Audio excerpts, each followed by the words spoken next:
Hello everybody, it's James Rowley, and I'm going to do a little video for you to update you on the state of the basement. We are at the moment waiting for some spray foam to come in. We're jumping through some hoops to make sure the city has what they require in terms of documentation. They need an engineer to tell us to certify that when we put our spray foam in the roof cavity, the roof will be fine. We're going to put the spray foam in spaces like this. That's called a rim joist right up there. And that is a place to insulate and seal, because it's very hard to get to seal up there because of those sealing joists. Right at the end, it's a little hard to get insulation up in, that spot, and also be able to seal it.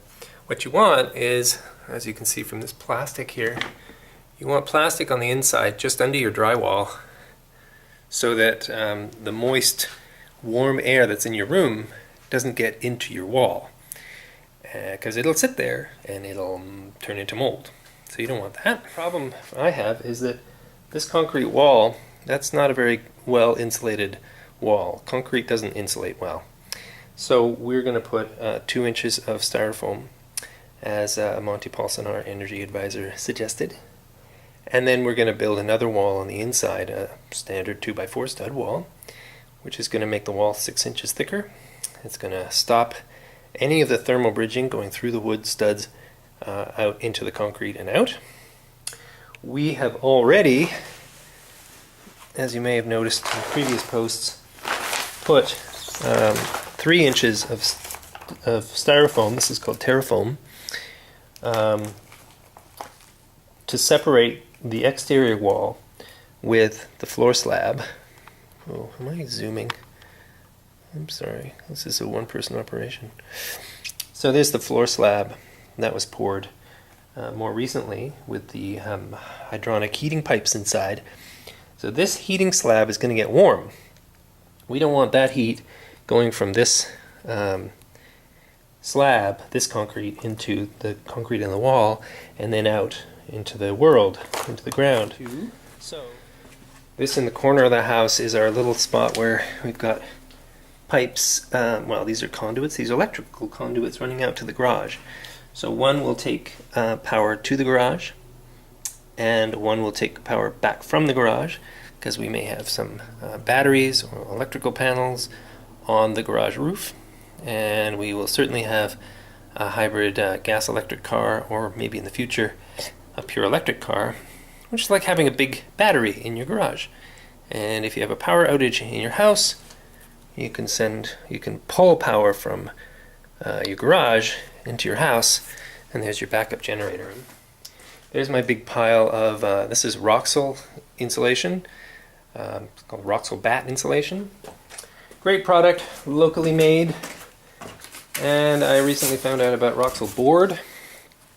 So this is a denser Roxul product. It's not like fiberglass. You can touch it. It doesn't get really annoying or itchy too much. And then we have the 2 inches of styrofoam that we're using around the walls.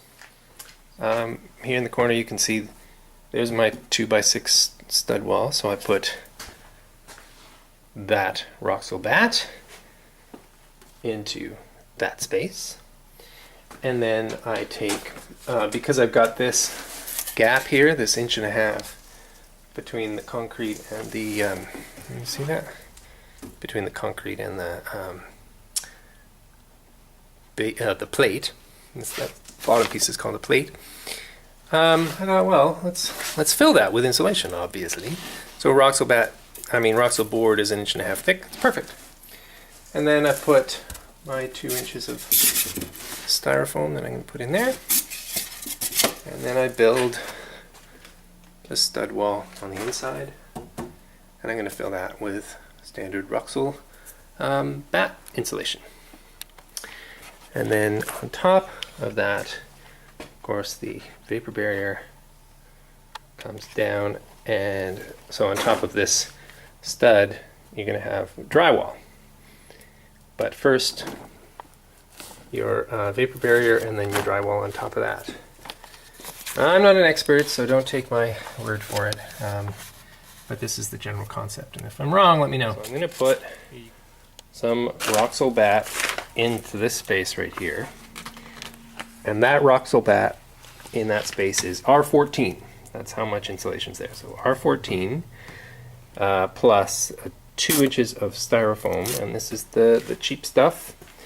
It's R8 there, so that's R22. This plus that. On the other side of that wall is concrete, and it probably has an R value, but really it's not much, so we don't count that. But on the other side of that concrete is another 2 inches of this stuff. So there's another R8 on the other side. So I've got R22, so I got R30 where the concrete is. Above the concrete, it's a little different.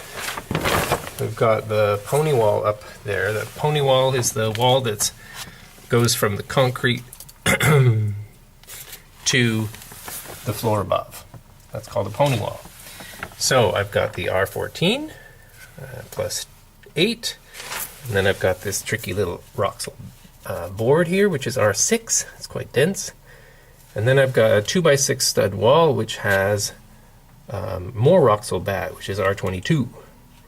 And then I've got the rain screen and the shingles outside. So 14 plus 8 is 22, plus 6 is what? 28, plus 22 is 50. So I have an R50 wall here, and you can imagine I've got to finish it with this, with a nice deep windowsill. Not bad. I think that's all I gotta say right now. I mean, there's so much to tell you. I've just found making a video is a little bit more efficient than writing all this. I seem to find no time for writing because I'm building too much. Thanks for supporting Hammond Forever House.